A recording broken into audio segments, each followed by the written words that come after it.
பொன்னி கடைக்கு போகிறாங்க. கடையில் போய்ட்டு எல்லாமே எடுக்கிறாங்க. காயெல்லாம் எவ்வளோமா வேணும்? 1 கிலோ வேணுமா அப்படின்னு சொல்லிட்டு கடைக்காரர் கேட்குறாரு. இல்லை இல்லை, எனக்கு 1/4 கிலோ இருந்தால் போதும் அப்படின்னு சொல்கிறாங்க.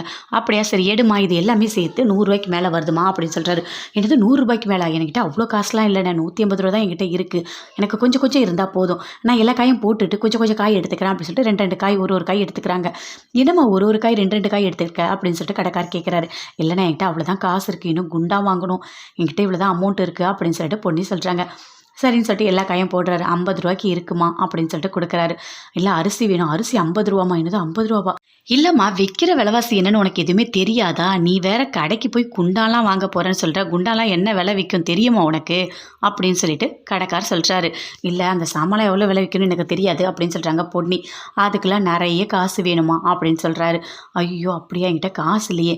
சரி, எனக்கு ஏதாவது வேலை கிடைக்குமா அப்படின்னு சொல்லிட்டு பொன்னி சொல்கிறாங்க. வேலையா? என்கிட்ட இருக்கவனுக்கே நான் சம்பளம் கொடுக்க ரொம்ப கஷ்டப்படுறேன். அவன் வேற இன்னைக்கு லீவு. நான் படுற கஷ்டம் எனக்கு தாம்மா தெரியும், முன்ன பின்ன தெரியாத உங்ககிட்டலாம் நான் என்னம்மா வேலை கொடுக்குறது அப்படின்னு சொல்கிறாரு. இல்லை, நான் எந்த வேலை கொடுத்தாலும் நல்லா செய்வேன், கூட்டி பெருக்கி எல்லா வேலையும் நல்லா செய்வேன், அந்த பையன் செய்கிற வேலையை நான் செய்கிறேன் இன்னைக்கு ஒரு நாள் அப்படின்னு சொல்லிட்டு பொன்னி சொல்கிறாங்க. அப்படியா, லோடு இறக்குவான் அவன், இப்போ லோடு வரும், உன்னால் இறக்கி வைக்க முடியுமாம்மா அப்படின்னு சொல்லிட்டு கேட்குறாரு. செய்வேனே, எல்லாமே நான் செய்வேன் அப்படின்னு சொல்லிட்டு பொன்னி சொல்கிறாங்க. அதே மாதிரி வண்டி வந்துடுச்சு, இங்கே இதில் இருக்க எல்லா பொருளும் எடுத்து உள்ளே வச்சிருமா அப்படின்னு சொல்கிறாரு. அதே மாதிரி பொன்னி எல்லாமே எடுத்து உள்ளே வைக்கிறாங்க. வச்சு முடிச்சுட்டு அந்த பில்லை பார்த்துட்டு எல்லாமே கரெக்டாக இருக்கான்னு செக் பண்ணுமா அப்படின்னு சொல்லிட்டு கடைக்காரர் சொல்கிறாரு. அதே மாதிரி பொன்னி எல்லாத்தையுமே செக் பண்ணுறாங்க.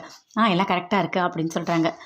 சரிம்மா, நீ நல்லா தான் வேலை பார்த்துருக்க, இந்தா 200 ரூபா கையில் வச்சுக்கோ. அது மட்டும் இல்லை, இதில் அரிசி பருப்பு உனக்கு என்ன வேணுமோ எல்லாமே நான் வச்சுருக்கேன். நல்ல பொண்ணு நீ, சரியா, நல்ல வேலை பார்த்துருக்க அப்படின்னு சொல்லிட்டு 200 ரூபா கொடுத்து அனுப்புகிறாரு. அந்த 200 ரூபா எடுத்துகிட்டு ரொம்ப சந்தோஷமாக போகிறாங்க. தேங்க்ஸ்ண்ணே அப்படின்னு சொல்லிட்டு அவங்களுக்கு தேவையான எல்லா சாமானும் வாங்கிட்டு வீட்டுக்கு போகிறாங்க. வீட்டுக்கு போயிட்டு சமைக்கலாம் அப்படின்னு சொல்லிட்டு சமையலுக்கு தேவையான எல்லா ஏற்பாடும் பொன்னி அழகாக பண்ணுறாங்க.